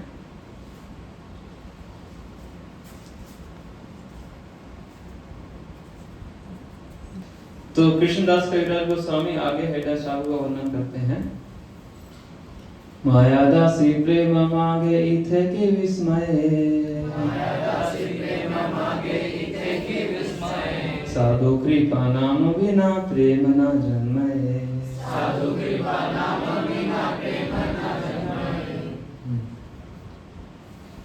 तो जब हरिदास ठाकुर स्थान को छोड़ के जाते हैं तो आगे फिर शांतिपुर के पास अपना वहाँ पे गुफा के अंदर बैठ के अपना जप किया करते थे। तो वहाँ पे फिर स्वयं माया देवी आती हैं हरिदास ठाकुर से, पहले परीक्षा लेती हैं फिर बाद में दीक्षा लेती हैं। पहले हरिदास ठाकुर की 3 दिन तक परीक्षा लेती हैं, बताते हैं बड़ा इतना सुंदर वातावरण कर देते हैं, पर हरिदास ठाकुर पहले की तरह फिर भी यहाँ पे विचलित नहीं होते हैं। तो माया देवी बहुत प्रसन्न हो जाती हैं और फिर हरिदास ठाकुर से हरि नाम दीक्षा ग्रहण करती हैं। तो कृष्णदास कविराज गोस्वामी यहाँ पे कह रहे हैं कि इसमें कौन सी विस्मय की बात है। तो माया देवी किसी से दीक्षा ले लें, इस संसार में भगवान भगवगीता में बताते हैं दैवी ऐसा गुणमयी मम माया दुरत्य, मेरी माया को लांघ पाना बहुत ही मुश्किल, अलग नामुमकिन है। दुरत्य मतलब ऑलमोस्ट इम्पॉसिबल। हर कोई माया के वशीभूत है संसार के अंदर। और वही माया देवी क्या करें हरिदास ठाकुर से कह रही मुझे हरि नाम प्रदान कीजिए, ताकि जो प्रेम आपके पास है, जिस प्रेम को चैतन्य महाप्रभु बांटने के लिए आए हैं, वो प्रेम मुझे भी प्राप्त हो सके। तो कृष्णदास कविराज गोस्वामी कह रहे हैं कि जो कृष्ण प्रेम है ये इतना महत्वपूर्ण है कि इसको टेस्ट करने के लिए स्वयं चैतन्य महाप्रभु भक्त का रूप धारण करके आते हैं। स्वयं कृष्ण क्या बन के आ रहे हैं? भक्त बन के आ रहे हैं। किसको टेस्ट करने के लिए? कृष्ण प्रेम को टेस्ट करने के लिए हरि नाम के माध्यम से। तो अगर माया देवी आके हरिदास ठाकुर से प्रेम मांगे या हरि नाम मांगे तो उसमें कौन सी विस्मित होने वाली बात है? माया दासी प्रेम मांगे इथे की विस्मय, कि जो माया है प्रेम मांगे, इसमें कौन सी विस्मित होने वाली बात है? साधु कृपा नाम बिना प्रेम ना जन्मे। 2 चीजें हैं प्रेम प्राप्त करने के लिए। फर्स्ट क्या है? साधु कृपा, सेकंड हरि नाम। साधु कृपा नाम बिना प्रेम ना जन्मे। तो इस तरह से हमने हरिदास ठाकुर की एब्जॉर्प्शन के बारे में चर्चा की और चैतन्य महाप्रभु के भाव के बारे में चर्चा की, किस प्रकार से पूरे एब्जॉर्ब होके भगवान श्री कृष्ण के विचारों में तल्लीन होकर वो क्या कर रहे थे? इस गुंडीचा मंदिर की सफाई वो कर रहे थे। तो जहाँ जहाँ पे कुछ जगह पर नशों से ही क्या कर रहे थे? वो मार्जन कर रहे थे। तो इस तरह से चैतन्य महाप्रभु लीला कर रहे हैं। हालांकि लीला बहुत लंबी है, कुछ प्यार लेके हम इसको पढ़ रहे हैं, पूरा तो नहीं पढ़ पाएंगे। तो आगे चैतन्य महाप्रभु ने सब भक्तों को बोला कि जो भी सफाई कर रहे हो सारा कचरा इकट्ठा करके अपने अलग से क्या बनाओ? ढेर बनाओ। सब भक्तों को बोला सभी अपना कूड़ा इकट्ठा करो और बाहर जाके अपनी अलग ढेरी बनाओ। तो सबके ढेर को देख के मैं बताऊंगा किसने कितनी मेहनत की है। तो बड़ी विचित्र बात लगती है कि नहीं? भक्ति में आते हैं हम तो लगता है कि यहाँ भी वैल्यूएशन हो रहा है, यहाँ भी मेजरमेंट हो रहा है। तो भक्ति में तो क्या देखना चाहिए? भाव देखना चाहिए। भगवान भावग्राही हैं, भावग्राही जनार्दन। तो यहाँ पे स्वयं भगवान क्या कह रहे हैं? श्लोक नंबर कौन सा है? श्लोक नंबर लिखा नहीं इसमें, आई थिंक 86 के बाद है। श्लोक ही पढ़ लेते हैं।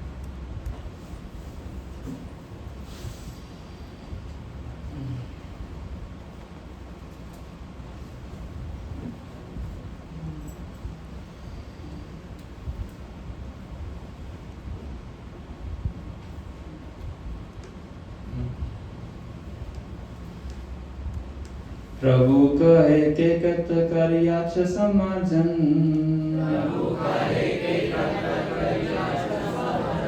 तृण धूलि देखी लई जानी बा प्रश्न।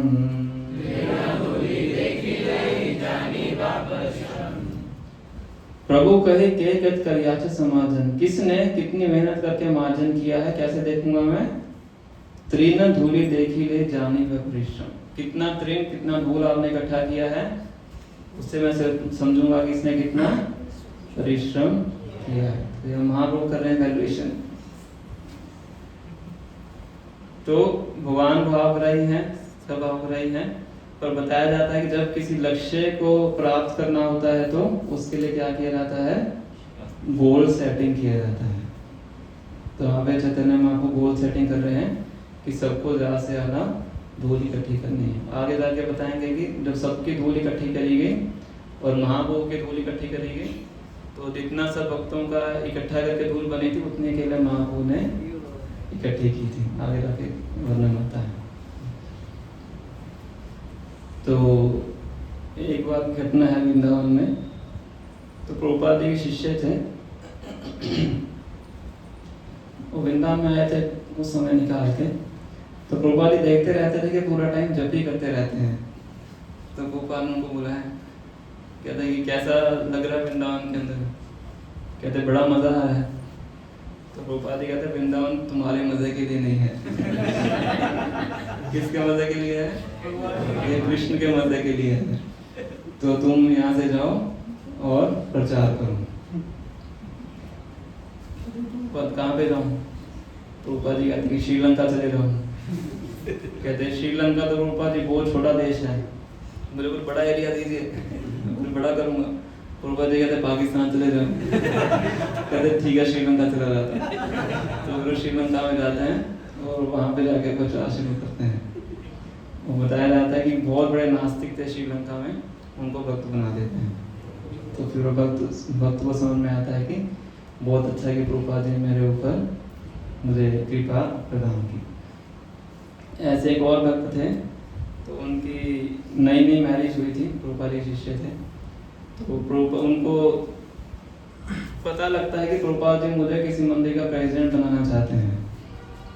तो बड़े परेशान हो गए कि प्रेसिडेंट बनेंगे, वो सुनना पड़ेगा, सब इधर उधर की चीज़ें करनी पड़ेंगी, तो प्रेसिडेंट मुझे नहीं बनना है। तो पूरा उन्होंने वो लिखा, पॉइंट्स लिखे पूरे पेपर के ऊपर कि क्या क्या एक्सक्यूज मुझे प्रभुपाद जी को देने हैं प्रेसिडेंट ना बनने के लिए।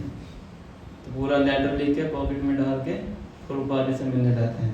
प्रभुपाद जी को प्रणाम करते हैं और प्रभुपाद जी को बोलते हैं कि प्रभुपाद जी मैं क्या सेवा कर सकता हूँ। प्रभुपाद जी को पता था कि पूरी स्क्रिप्ट लिख के लेके आए हैं। प्रभुपाद जी ने बोला कि मैं चाहता हूँ तुम संन्यास ले लो। तो पूरा सब कुछ हिल जाते हैं, जो कुछ याद किया होता सब भूल जाते हैं। कहते प्रभुपाद मेरी अभी तो शादी हुई है। प्रभुपाद जी कहते हम अपना संभाल लेंगे, जो भी आपकी पत्नी को कैसे अरेंजमेंट करना हम कर देंगे। कहते प्रभुपाद जी मेरा छोटा सा बच्चा है, 6 महीने का बच्चा है। कहते कोई बात नहीं, कृष्ण सबकी रक्षा करते हैं, तुम्हारे बच्चे की भी रक्षा करेंगे। तो बिल्कुल सोच में पड़ जाते हैं। कहते प्रभुपाद जी मैं सब कुछ कर दूंगा पर संन्यास नहीं लूंगा। प्रभुपाद जी कहते प्रेसिडेंट बन जाओ। तो प्रेसिडेंट बन जाता। प्रभुपाद जी को पता था कैसे भक्तों कैसे डीलिंग करनी। तो जब किसी लक्ष्य को प्राप्त करना होता है तो हम सबका लक्ष्य है भगवान श्री कृष्ण जी के संदेश का प्रचार करना। तो लक्ष्य को प्राप्त करने के लिए कई बार जो गोल सेटिंग है वो भी की जाती है। केवल भाव से काम नहीं चलता है, भाव भी ठीक है पर साथ में क्या होना चाहिए? क्रिया भी होनी चाहिए। इसलिए प्रभुपाद जी हमेशा क्रिया के ऊपर बल देते हैं। Devotional service, devotional service is not a imaginative ecstasy, it is a practical activity. एक व्यवहारिक प्रक्रिया है। तो इस तरह से चैतन्य महाप्रभु ये गुंडीचा मंदिर मार्जन की सेवा में रखते हैं। तो हम थोड़ा सा जल्दी से फिनिश करने का प्रयास करेंगे। तो पहले सभी भक्त मिलके अंदर से सफाई करते हैं, बड़े बड़े धूल मिट्टी कंकरों को सफाई करते हैं। फिर दूसरी सफाई शुरू होती है, उसमें जो सूक्ष्म तत्व हैं, झाड़ू लगा के हम क्या करते हैं? मोटा मोटा सफाई करते हैं। झाड़ू लगाना आसान है, फिर डस्टिंग करना, फिर उसमें पोछा लगाना, वो और सूक्ष्म सफाई होती है। तो भक्ति में आते हैं तो सबसे पहले हमारी मोटी मोटी क्लीनिंग होती है।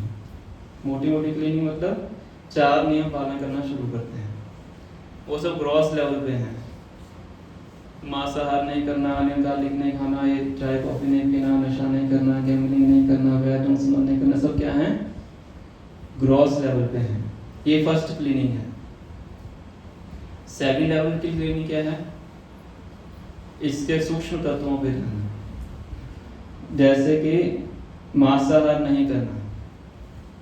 इसका सूक्ष्म तत्व क्या हो सकता है? ग्रॉस लेवल पे तो हम समझ गए, ठीक है, मीट ईटिंग नहीं करना है, अनियन गार्लिक नहीं खाना है। तो सूक्ष्म स्तर पे कैसे इसका पालन किया जा सकता है? किसी चीज के प्रति भी अपराध नहीं करना। कैसे? जैसे कोई सूक्ष्म जीव है, कोई छोटा जीव है, उससे बस देखें, हमारे पैर के नीचे ना जाए। वो तो ग्रॉस ही हो गया ना, सटल लेवल, सूक्ष्म स्तर पे। किसी के प्रति अपराध ना हो जाए, डिवोटीज है या घर के भी। मानसिक रूप से किसी के प्रति वायलेंस नहीं करना, नॉन वायलेंस। ग्रजी स्वाद के रखना, ईर्ष्या द्वेष करना, किसको नीचा दिखाना, ये सब क्या है? सटल लेवल पे वायलेंस है। ठीक है, कौन सा प्रिंसिपल था ये? No meat eating, no intoxication. इसका सटल लेवल पे क्या है? कैसे पालन होगा इसका सटल सूक्ष्म स्तर पे? इंटॉक्सिकेशन मतलब नशे में रहना। तो सूक्ष्म स्तर पे कौन सा नशा हो सकता है? सूक्ष्म स्तर पे नशा। नशा कुंती महारानी कौन से 4 नशे बताते हैं? जन्म, ऐश्वर्य, श्रोता, भी, अहंकार का नशा। ये भी क्या है?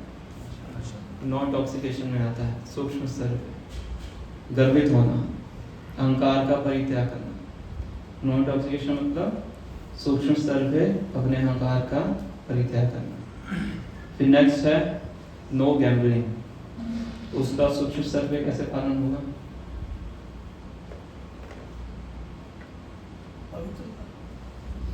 पालन चीटिंग करने के बारे में सोचना है। चीटिंग किसी के साथ चीटिंग ना करें। कैसे? सूक्ष्म स्तर पे, सही बताया आपने, सटल लेवल पे। भयभीत ना हो।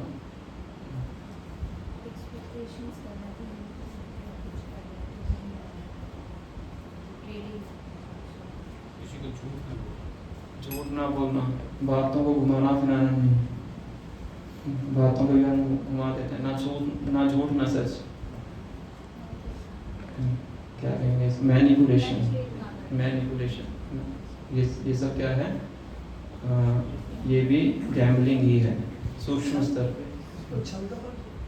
छल कपट। Last is no illicit relationship. इसका सूक्ष्म स्तर पे कैसे पालन होगा?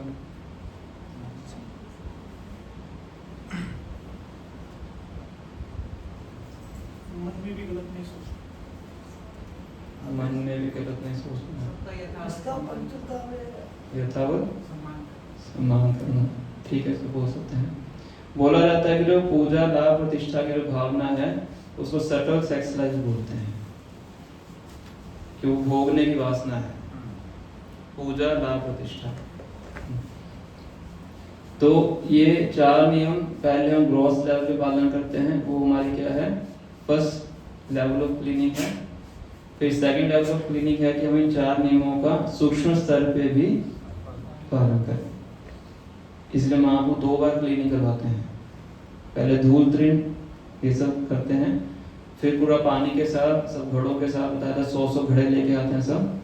उससे पहले पाइप तो होती नहीं थी, तो इंद्रधनुष सरोवर से सब पानी के घड़े भर के ला रहे थे और पानी के साथ सारी सफाई कर रहे थे। ये होगी सेकंड लेवल ऑफ क्लीनिंग। फिर थर्ड लेवल ऑफ क्लीनिंग करते हैं। सफाई करने के बाद मंदिर के बाहर की सारी सड़कों को भी साफ करते हैं। और सड़कें साफ करने का क्या अभिप्राय है?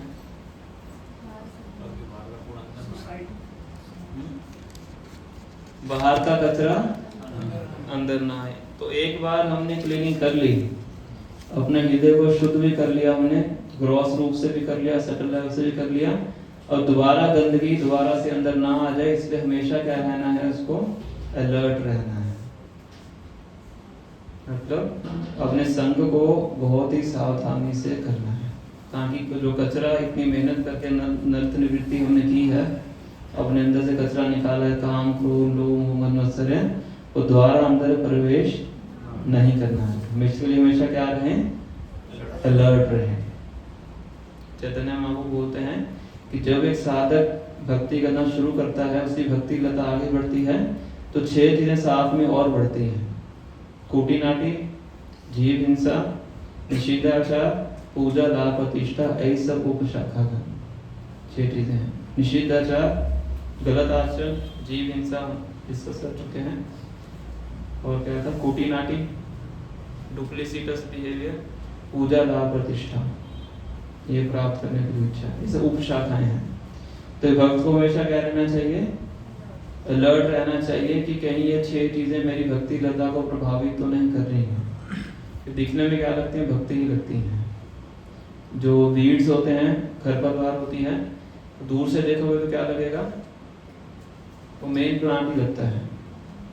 और कई बार ऐसे बाहर तुलसी के पौधे की तरह पौधे उग जाते हैं, देखा होगा आपने, 2 पत्ते ऐसे होते हैं, बीच में से वो और तुलसी नहीं होती है। दूर से देखेंगे तो क्या लगता है, तुलसी है। तो ये सब जो 6 चीजें हैं, दूर से देखेंगे तो लगेगा भक्ति ही है, पर गहराई में जाके देखेंगे तो हो सकता है कि वो भक्ति ना हो, उपशाखा हो।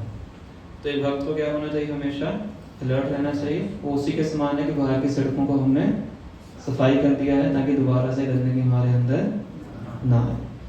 तो इस प्रकार से वो करते हैं 3 level of cleaning, Chaitanya Mahaprabhu करके दिखाते हैं। अब समय हमारे पास थोड़ा सा कम है, तो शीला भक्ति सिद्धांत सरस्वती ठाकुर महाराज हम कंक्लूड करते हैं। इस चैप्टर के अंत में इस अनर्थ निवृत्ति के मार्ग के 7 स्टेप्स बताते हैं। आप पढ़ भी सकते हैं, लास्ट श्लोक के अंदर, तात्पर्य के अंदर लिखते हैं। तो 7 स्टेप्स बताते हैं। पहला स्टेप बताते हैं कि हमारा जो श्रवण और कीर्तन की विधि है, जिस विधि के माध्यम से हम अपना जो हृदय है उसका मार्जन करना प्रारंभ करते हैं, श्रवण और कीर्तन की विधि, हरे कृष्ण महामंत्र का हम जप करते हैं। सेकंड क्या है, सेकंड स्टेप में भगवान श्री कृष्ण भक्त के हृदय से अनर्थों को दूर करते हैं। शृण्वतां स्वकथा कृष्ण पुण्य श्रवण कीर्तना हृदय अंतस्थ भद्रांगी विधुनोति सुहृदसतां। भगवान श्री कृष्ण उसके हृदय को साफ करते हैं। नेक्स्ट थर्ड स्टेप में क्या होता है, उसके हृदय के अंदर से जो बाकी अभिलाषाएं हैं भगवान की भक्ति के बिना, वो अभिलाषाएं समाप्त होती हैं। फिर आर्थिक विकास के लिए जो भी प्रयास है, जो भक्त है उसको करना बंद कर देता है। बाद में स्तर पे वो द्वारा बुरी आदतों में गिरता नहीं है। छठे स्तर में उसके हृदय से निर्विशेषवाद, शून्यवाद, मुक्ति, सिद्धि, ये सब कामनाएं खत्म हो जाती हैं। और लास्ट में जो पूजा लाभ प्रतिष्ठा जैसे सूक्ष्म इच्छाएं हैं उसके हृदय से समाप्त हो जाती हैं। तो उसके बाद उसका जो हृदय है कैसा बन जाता है, शीतलम उज्ज्वलम, जो सबसे पहले हमने पढ़ा, शीतल हो जाता है और उज्ज्वल हो जाता है। तो जहाँ पे आके जगन्नाथ जी बैठ सकते हैं। तो ये गुंडीचा मंदिर मार्जन करने का अभिप्राय है कि हम अपने हृदय की सफाई को करें इस मार्जन के माध्यम से। तो जितने अच्छे से हम मंदिर की सफाई करते हैं, उतने अच्छे से हमारा जो हृदय है वो क्लीन होता है। एक बार प्रभुपाद जी मंदिर से जा रहे थे, बाहर का कोई जगह थी, वहाँ पे कुछ समय के लिए प्रभुपाद इस मंदिर में आए थे। ऑन द वे किसी और जगह पे जा रहे थे, रास्ते में कई बार फ्लाइट रुकती है, कनेक्टिंग फ्लाइट होती है, तो प्रभुपाद इस मंदिर में जाते हैं। तो एक माता जी होती हैं, वो टेम्पल हॉल क्लीन कर रही होती हैं, पूरा नीचे बैठ जैसे हम हाथ से करते हैं। तो प्रभुपाद जी जा रहे होते हैं बाहर, मेहमान सब जा रहा होता है, तो वो वाली से टेम्पल हॉल में चले जाते हैं। क्योंकि पोछा लग रहा होता है, बिल्कुल पाँव बचा बचा के उसमें जाते हैं। तो उस माता जी के कान में कुछ बोलते हैं और प्रभुपाद जी वापस आ जाते हैं। वो माता जी के आंखों से आंसू बहने लग जाते हैं। तो सब लोग सोचते हैं पता नहीं क्या बोला है। तो कुछ सन्यासी ब्रह्मचारी होते हैं, माता जी के पास जाते हैं, बताओ क्या बोला, क्या होता है प्रभुपाद जी ने। तो कहती है this is none of your business, आपका कोई इसमें वो नहीं है। तो बताया था कि 20-25 साल के बाद माता जी बताते हैं कि प्रभुपाद जी काम में क्या बोलते हैं। वृंदावन में एक डिवोटी थे, वो बता रहे थे कि प्रभुपाद जी मेरे काम में आते हैं और बोलते हैं thank you very much for cleaning my heart. मेरे हृदय को सफाई करने के लिए आपका बहुत बहुत धन्यवाद। क्योंकि मंदिर की सफाई करने की सेवा किसकी है? शिक्षा। गुरु अष्टक का तीसरा श्लोक क्या है? श्री विग्रह धन धनाना श्रृंगार मंदिर मार्जना हो। तो मंदिर के मार्जन की जो रिस्पॉन्सिबिलिटी है किसकी है? वंदे गुरु श्री चरणारविंद। तो अगर कोई मंदिर मार्जन करता है तो वो अपने गुरु को असिस्ट कर रहा है क्या करने के लिए? भगवान की सेवा करने के लिए। इसलिए भगवान माता जी को बोलते हैं सेवा तो मेरी है पर आप क्या कर रहे हैं? इसमें मुझे असिस्ट कर रहे हैं। और मंदिर का मार्जन करने से मेरा क्या हो रहा है? मेरा भी जो हृदय है वो क्लीन हो रहा है। तो मंदिर का मार्जन करने से हमारा जो हृदय है वो क्लीन होता है, साफ होता है। ठीक है, तो और भी बहुत से पॉइंट्स हैं पर इस समय हमारे पास है नहीं है। आगे का टास्क भी शुरू करना है तो यहीं पे हम समाप्त करेंगे। किसी अभी प्रश्न है तो पूछ सकते हैं।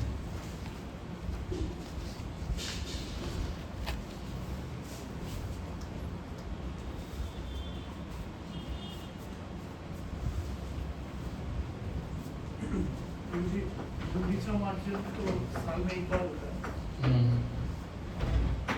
चलिए वैसे सेंटर की भी बात करें तो हफ्ते में एक दिन टाइम मिलता है या मौका मिलता है, लेकिन हर दिन सफाई कैसे होगी? मौका तो हर रोज है, आप एक दिन आते हो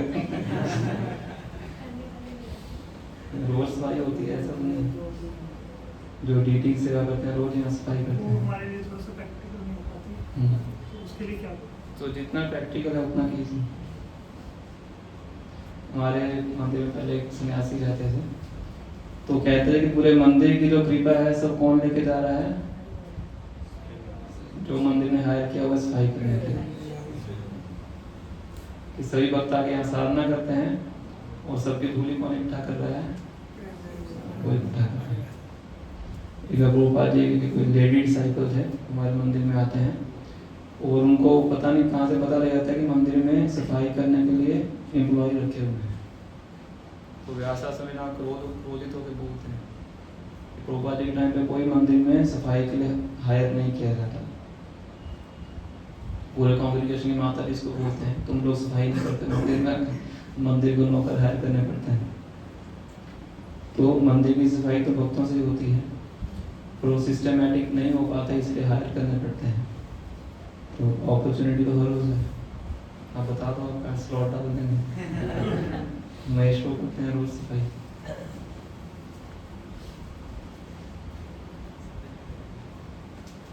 चैतन्य महाप्रभु जब मार्जन कर रहे थे तो आंसू इतने आंसू आ रहे थे चैतन्य महाप्रभु के, वो कुरुक्षेत्र वाली लीला याद करके कि जब उन्होंने राजा का रूप धारण कर रखा था तो गोपियाँ उनके पास नहीं आई या उनको अच्छे से अटेंड नहीं किया, कैसे मतलब उस महाप्रभु अभी राधा रानी के भाव में है ना। अच्छा तो राधा रानी का क्या भाव है कुरुक्षेत्र में? विरह का भाव, वही भाव है महाप्रभु। इसे बताया था कि जगन्नाथपुरी में दो रोने वाले भगवान हैं। पहले कौन है? कृष्ण है जो कि कृष्ण के विरह में रो रहे हैं। कृष्ण है राधा रानी के भाव में और राधा रानी भगवान श्री कृष्ण के विरह में आंसू बहाती हैं। तो चैतन्य महाप्रभु कृष्ण है और कृष्ण के विरह में आंसू बहा रहे हैं। और जगन्नाथ जी और राधा रानी के विरह में आंसू बहा रहे हैं। इसलिए सात विकार उनके शरीर में ऐसे प्रकट होते हैं, आंखें मोटी हो जाती हैं, बाहर जुड़ने चल जाती हैं। ये सात विकारों के कारण होता है। तो जगन्नाथ जी राधा रानी के विरह में आंसू बहा रहे हैं और चैतन्य महाप्रभु भगवान कृष्ण के विजय में आंसू बहा। ये रथ यात्रा का जो गूढ़ रहस्य है वो चैतन्य चेतावनी में इसका बहुत अच्छे से वर्णन किया गया। तो महाप्रभु रथ यात्रा के सामने ऐसे श्लोकों का उच्चारण करते थे नृत्य करते हुए, कोई समझ नहीं पाता था क्या बोल रहे हैं। या तो स्वरूपदास गोस्वामी समझ पाते थे या रूप गोस्वामी उनका वर्णन आता है और कोई समझ नहीं पाता था कि क्या बोल रहे हैं। उनको लग रहा है जैसे पागल व्यक्ति बोलता है वैसे बोल रहे हैं, हर कोई नहीं समझ पाता। तो राधा रानी के भाव में बोलते हैं, जैसा राधा रानी का अनुभव होता है कुरुक्षेत्र के इस लीला के अंदर, तो वैसे भावों को चैतन्य महाप्रभु प्रकट करते हैं, विकल्प भाव उसको। तो मार्जिन का तो एकदम क्या भाव जिससे कि हम तो उस भाव में नहीं जा सकते हैं, हम कम से कम ये प्रार्थना कर सकते हैं कि हमारा जो अनर्थ निवृत्ति का जो मार्ग है उसमें हम आगे बढ़े, भगवान की सेवा इस भाव से हमें करनी चाहिए, भगवान को संतुष्ट करने के लिए और भक्ति को प्रगाढ़ करने। अभी हम जिस स्तर पे हैं तो हरि नाम भी हम लेते हैं हृदय की शुद्धि करने के लिए। अभी हम उस स्तर का हरि नाम नहीं करते हैं जिस स्तर का हरि नाम चैतन्य महाप्रभु करते थे या फिर उनके अनुयायी करते थे। वो शुद्धिकरण के लिए नहीं करते थे, भगवान की सेवा के लिए अपने भावों को व्यक्त करने के लिए करते। उनके हरि नाम से उनके भाव व्यक्त होते थे, हमारे हरि नाम से भाव का अभाव प्रकट होता है कि भाव नहीं है, पर हम हरि नाम लेते हैं इसलिए तभी हृदय शुद्ध हो सके और वो भाव हमारे हृदय के अंदर प्रकट हो। वो होती है रागानुगा साधना भक्ति। तो वैरी साधना भक्ति के ऊपर उठेंगे तो फिर रागानुगा साधना तक हम पहुंचेंगे। ये जो रास्ता है अनर्थ निवृत्ति का रास्ता है। तो इसका सदृश कुंडिता मंदिर मार्जन शास्त्री कि कैसे हृदय का हमें मार्जन करना है।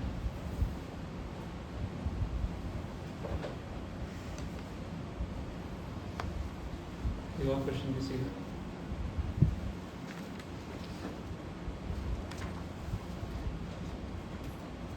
तो क्लीनिंग के लिए हमने